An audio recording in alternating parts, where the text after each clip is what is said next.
Welcome to the Kickstart My Franchise podcast. I'm your host, Tim Michael.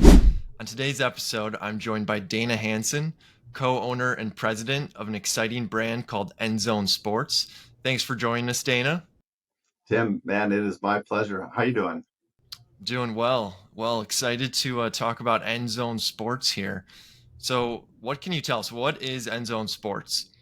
End Zone Sports is the premier youth sports franchise. We have franchisees all over the country. We have three different components to it. I talk about it being a youth sports brand, but we actually even have an adult component, which is kind of new for us. So we started with youth sports leagues, which most people are pretty familiar with, where kids ages 5 to 16 will compete in multiple sports, whether that's soccer or flag football. Those are kind of the big ones, but we do cheer. We have all sorts of different programs for kids. But we actually introduced a preschool program, which we call End Zone Junior, where we send a coach to preschools as early as ages 2 and 3 to introduce them to sports in a really, really fun way. And our whole thing is we want kids to fall in love with sports to the degree that they're going to, want to be part of it for years to come. So if we do it right, we don't pressure them, and we make it fun, hopefully it's going to be a lifelong love, like it was for me. And then we had parents that were saying, "Man, like our kids love End Zone, but what about us?" And we said, that's a fair question. We beta tested adult sports at a location, took off really, really well. And that has gone into its own cool place where we have locations that are introducing sports that they played as kids, whether that's kickball, whether that's volleyball, pickleball. I had somebody that did a cornhole league, believe it or not. So our whole thing is have a blast, and for our franchise owners to be able to, smile all the way to the bank. That's kind of our whole thing. But at the core, we like to say that we put the fun in fundamentals and starting kids early, and gosh, so many life lessons that can be learned from sports. But anyway, that's a quick overview of the brand. No, that's awesome. I'm glad to hear that there are kickball leagues. I feel like there are not enough of those around here. So hopefully one will open near me. When did you guys first open? Like, how long have you been doing this, and how fast are you growing? Yeah, great question. So,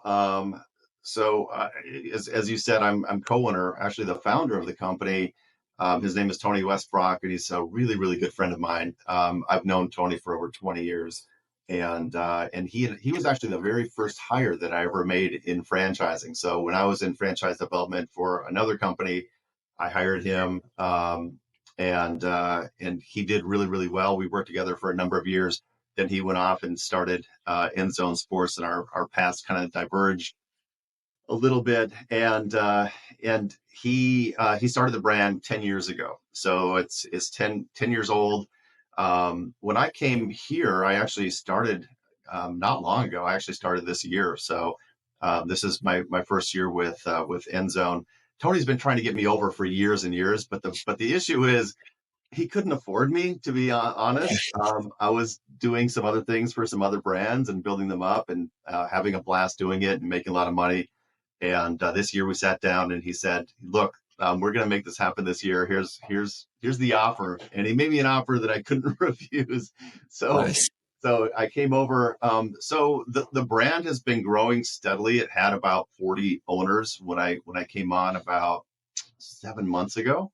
And in the last 7 months, we've added over 25 new owners. So now we're in hyper growth mode. I like to think of it as End Zone 2.0. It's like that rocket ship.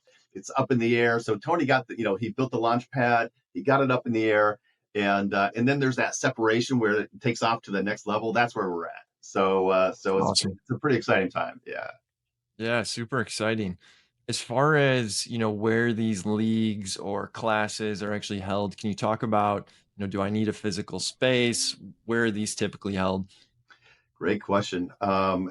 Yeah, you don't have to have so this is a home-based business, which is attractive to a lot of people where you don't have brick and mortar. So We're going to help our franchise owners find the venue when it comes to the leagues.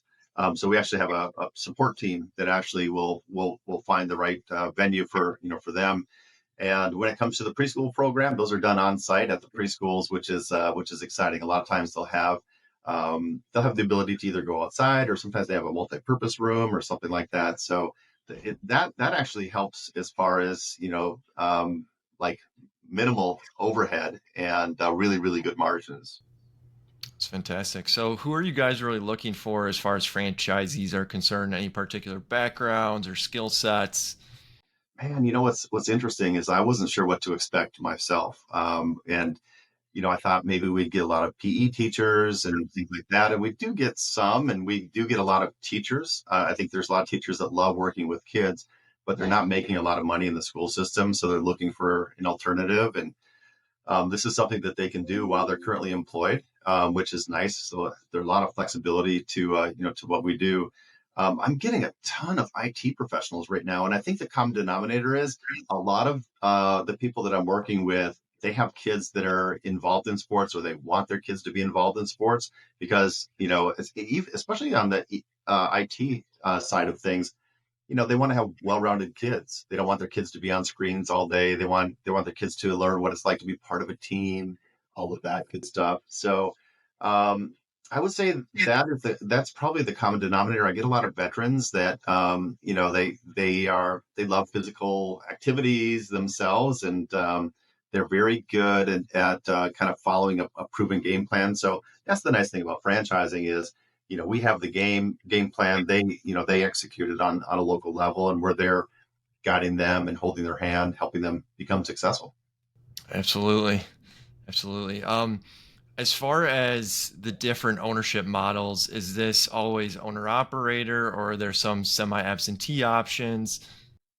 Yeah, we have both, actually. So our most successful location, it's an owner that started this while he was working full time. So he was in corporate America, didn't love where he was kind of capping out, and wanted to do something on his own. And we have a super flexible program that allows our franchise owners to start this part time as long as they have a little bit of flexibility during the week, which is really helpful. So I would say that most of our people are pretty hands-on, but it's to be able to scale, you want to be able to delegate. So not a ton of employees, but you may have a few that are helping you in different ways. And yeah, so I would say that it's kind of really both. We probably have the most flexible franchise out there, and it's sometimes it's so flexible people don't believe it's real because we allow you to kind of focus on the sports that you really like, and focus. If you want to do only leagues, you don't want to do the preschool program, or you only want to do the preschool program, you don't want to compete with in the leagues. You have the ability to do that, which is really nice. And of course, adult sports. What's really funny, you mentioned the kickball thing. I just met a couple that they met at a kickball league. They fell in love and got married. I'm like, how There about you that go. for a love story? That's kind of cool. There you go. There's an endorsement. So what does a day like, let's say I become a franchisee, what does a day in the life look like? I assume it varies, but what are some of the things I'd be doing? Yeah, great question. Really, it depends on what side of the business you're kind of focused on, and whether or not you're doing, the multiple parts of the business, as far as whether you're doing the leagues or the preschool or the adult programs. But generally speaking, there's there's going to be some administrative things that you're doing to make sure that people. Uh, Clients can actually sign up on the website, but you're verifying that you're welcoming them. There's some automation and things like that, but we really like the personal touch, so we like our franchise owners to personally reach out, to the families and welcome them to their program and give them some information and things like that. So there's a lot of and as it pertains to the preschool program, we want to go out and introduce ourselves to the preschools, because a lot of the preschools don't have programs like this. They don't have a sports program, and those that do, it's usually only soccer. So we'd like to stop in, drop off a little gift, say, hey, you just wanted to, just want to let you know I'm the local franchise owner for End Zone Sports. We have this really amazing preschool program. It's all over the country, and just wanted to drop this off and set up a time to talk. A lot of times, as our franchise owners are kind of leaving, because we don't need you to be like a polished salesperson or anything like that. In fact, the person that does the most with our preschool program, he probably considers himself the biggest introvert in the world. But we have such a soft and easy approach that like as he's leaving, they're like, "Oh, hey, what's End Zone? Tell me a little bit more about that." "Oh, yeah, well, I'll get to that, when I come back." "Well, since you're here already, would you mind, kind of sharing how this works?" And it's like they're dragging it out of them, and it's really a very very soft, easy opening, so to speak. So yeah. And I think just making sure that you're properly staffed. There's not a ton of people working for you, but when it comes to preschool, you're going to have some college, age, like young adults, probably acting as the instructor at the preschool level. So we have a recruiting mechanism to help our owners get these folks. But you're going to interview them, decide who you want to hire, give them instruction. Making sure that that you have uniforms and all that good stuff. So you know, it does vary. And one of the things that we let our candidates do that are learning about End Zone Sports is talk to other owners so they can kind of see what that's like. And I actually have information that I'm happy to send to them that kind of talks about, here's the day in the life of a franchise owner if you're focused on the preschool program. Here's the day in the life of a franchise owner if you're focused on the leagues, and it just kind of spells out some of the events that they're doing. But yeah, that's why we get people from all backgrounds. I think the common denominator is people that like having fun, people that love, working with kids, and tired of the rat race of corporate America, want to build something of their own and be in business for themselves, but not by themselves, which is franchising 101. Franchising 101 for sure. Appreciate that. So to come back to the employees just briefly here. So I get that for the preschool program, you have some younger adult typically, that you're training and sending out. For the leagues, who is actually coaching these teams and who are the referees? Yeah, great question. Typically, it's parents that are out there with their kids, bringing their kids to the games or bringing their kids to practice that are out there anyway, and they themselves probably grew up playing sports, so there's a volunteer position, which is nice for our owners, and it's also nice for the parents because it actually kind of puts them on the field with their kids. So I think it's a really cool thing. We actually have a VIP program for them where we offer them an incentive. We'll give them a discount, for their kids, and we have this big VIP program for them where we have this big cookout, and everybody turns out from the community.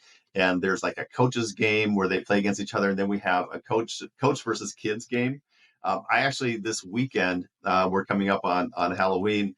One of my franchise owners is in North Carolina. He's actually having the Candy Bowl, and the Candy Bowl is they're all going to be dressed up in their Halloween costumes and playing sports with the coaches themselves. But yeah, generally the coaches are parents that are out there with the kids. As far as referees go, a lot of times that's a paid position. So we're gonna, we can advertise for referees and get some folks out there that have done that.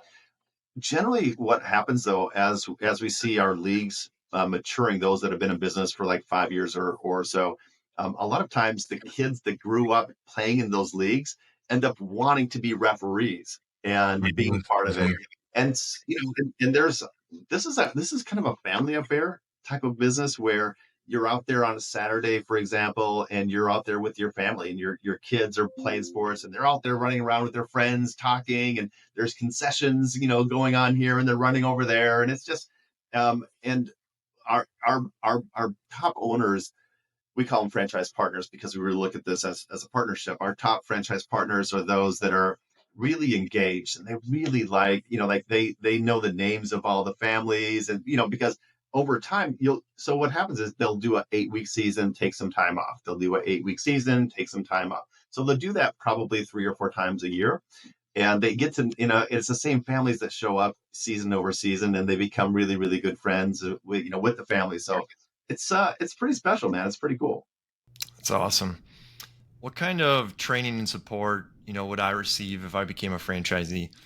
Man, that's my favorite question, because that's your success really kind of depends on that training and that support, and that's really the backbone of franchising. So you would go through 2 days of initial training, and then we actually have a our director of support actually works with our new owners for the next 6 months, specifically individually with each of the new owners, just to make sure that they're getting set up correctly, making sure that they're doing all the right things, and building their business. Um, we just launched a new initiative with End Zone Sports called the Peak Performance Initiative, and that whole thing is, it involves kind of understanding what the goals are for each one of our franchise owners, and then kind of creating a path for success for them. So creating that roadmap and then coaching them to that roadmap. So there's a ton of handholding, especially when you're new. But here's the thing, Tim, that's really unique about End Zone Sports, and I'm not aware of it. I've been in franchising for over 20 years. I'm not aware of any other company that does it this way, but each one of our franchise owners, I'm sorry, each one of our support team members are also franchise owners. They also own their own leagues. So Mm, you're getting support from people that actually live this every single day. And that was important to me because, number one, we have such a flexible program that our franchise owners that are even the biggest ones that are absolutely crushing it, they have time in their hands to do something. And I thought, why not fill that time, if they're interested in helping other owners do it? And of course, I have to pay them to do it, but they're happy to do it and they like doing it. And so you're actually learning from the best of the best. It's not like we say, hey, we think this is going to work. It's like, yeah, here's what you need to do to make it work, because they live it every single day. So that's something that's pretty unique in franchising. yeah, so you've convinced me that the training is great, that it's a fun business, but can I make any money doing this? Yeah, that's, man, talk about the $1 million question, right? Absolutely. There's some, you know, yes, when it comes to our programs, there's kind of the recurring revenue part of them. So when it comes to the junior program, for example, parents are paying. It's automatically, renewed every single month. It's an auto renewal, and they'll, when you think about it, you have 500 kids, 1,000 kids in these preschools that are being billed at 50, $60 a month, and in the margins being really, really big, like the most ridiculous margins that I've ever seen. So in the preschool, the margins are between 50 to 70%, which is Wow. super, super high. So when you do the math and you're like, oh my gosh, like that's kind of crazy that they're able to generate that, not just that much revenue, but take that much home. It's pretty spectacular. And when it comes to the leagues, um, man, you have two, three, four, 500 kids, 1,000 kids out there, in your leagues, and they're paying, around $150 per 8 week season, and then you do multiple 8 week seasons, and it's really like most of the work is done on a Saturday. It's it's unbelievable, man. It's that's why we're adding so many new owners. Is there's a really really strong financial component to it. When they receive our franchise disclosure document, they'll see that the top producers are averaging around almost $400,000 in revenue, and then of course you can kind of do the math with regards to the to what that net number is looking like. But even the middle percentage, the middle 50% of our franchise owners at around 140,000 in revenue, with margins between 30 to 70%, and a lot of them doing this part time. Oh my gosh, like Yeah.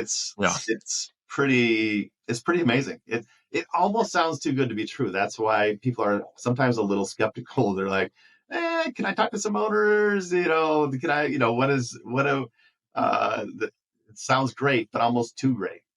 Hmm. And I would expect that for the margins that those would just improve over time, because I would assume initially you gotta spend a little bit more on advertising, but then as your name recognition picks up in the community, I assume it's just word of mouth and you can pretty much turn that lead generation off. That's a really good point. That word of mouth part is really, really strong. And our whole thing is to create a wow experience for those parents and those families so that they're so impressed that they're going to tell other families. So you're exactly right. In the beginning, a little heavier marketing as you build. Um, I do have some locations that don't do much of any marketing at all, just because they're really established and they're really at a point where they're like in such a good good place. And the other thing too is we're even working on another part of the business that could yield. It could be another profit center that um, one of our franchise owners kind of came across with the public school system, which is pretty exciting. So it's not here yet. We need to, they're doing it, but we need to see what we can do to replicate it in other places. But at the end of the day, gosh, like we we have a great program. I wouldn't have left, what I was doing to come here if it wasn't good for the franchise owners, because no matter how good it is, it's not going to be good for me unless it's good for them.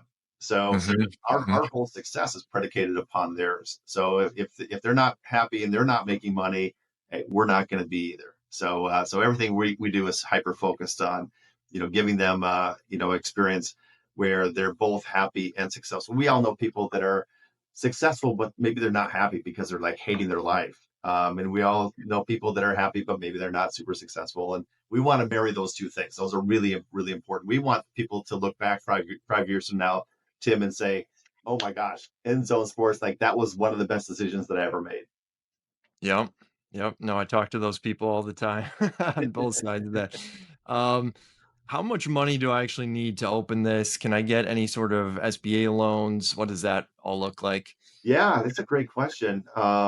It's the buy-in is also extremely low. I came from a brand where the all-in was they were considered a low cost franchise. I think their all in when I started was like 250,000. Now it's like 350,000, maybe a little bit more, and that's considered a low cost franchise. So then when they see our franchise at End Zone being under 100,000, our all in, like you could have two territories and working capital for under $75,000. Man, it is ridiculous. Yeah, So that is that's something that I get pretty excited about, as well. We intentionally are keeping the buy-in low so that people can, let's face it. I mean, it's a scary proposition thinking that, number one, gosh, I have to leave my cushy job with benefits and to do something that I don't know if it's going to work or not. So I think that's a really big hurdle for a lot of people. And then the second part of that is, like, how much do I want to invest? Do I, like, do I want to take my 401k and, like, totally do that, or go SBA, or, whatever, get a loan for something that I'm not sure it's going to work. So what we're saying is keep your job if you want to. I have people that do this full time right off the bat, but a lot of people are starting this part time while they're doing, they're working their job, and then they can build it up to a point where they can make that transition in the future. And then secondarily, the buy-in is so low that it's a lot less stressful. It's to jump into something that is basically around $75,000 versus something that is, three, four, $500,000. Big difference. And big the difference. and the other part of that is the gosh, like I've been in franchising for so long, I've seen, so many franchise disclosure documents, and the money that you can make with End Zone Sports, it's every bit as good, if not better, than the ones that are the big investments, which is it does almost doesn't make sense. But we intentionally want to make it that way because when you think about it, teachers, since they don't make a ton of money, like, it's like and it, we need to make it an easy entry. We want to make this so that it's it's not gonna, it's a big decision anyway, but let's not make it so big that you're like, you can't sleep at night. Absolutely. So, I guess just to summarize, what are the main reasons why, top 2 or 3 reasons why somebody should consider becoming a franchisee? Yeah, I think the fact that just kind of what I mentioned as far as not having to leave your corporate job if you don't want to, the low buy-in, but also like the fun factor. I think people are also looking for purpose, and we're a very purpose-driven brand. Our purpose is to put smiles on people's faces. Man, how amazing is that? Like that's literally our business model. The other thing that you always have to think about with another franchise is if your employee doesn't show up, what do I have to do? And the industry that I came from, that means that you're going to be on a truck lifting heavy things all day. If your employee calls out, if in our case, we have to go work with kids and make them happy. That's Man, that's that for a lot of people. Like that, they're like, wow, how much like I'll it's like almost you have to pinch me. It's too good to be true. So we I don't know. I think not everybody's looking for fun, but I feel like most people are. Hopefully, this is something that will bring them joy and bring them purpose and kind of bring the community together and give kids a sense of what it's like to be part of a team and all those life lessons that come from sports. This was very eye-opening, very exciting. Love chatting with you, Dana. So really appreciate you coming on. Hey Tim, man, thank you so much for having me. It was an absolute pleasure. If there's ever anything that I can do for you or for any of your candidates, man, I'd love to help any way I can. Absolutely. Appreciate it. Thank you.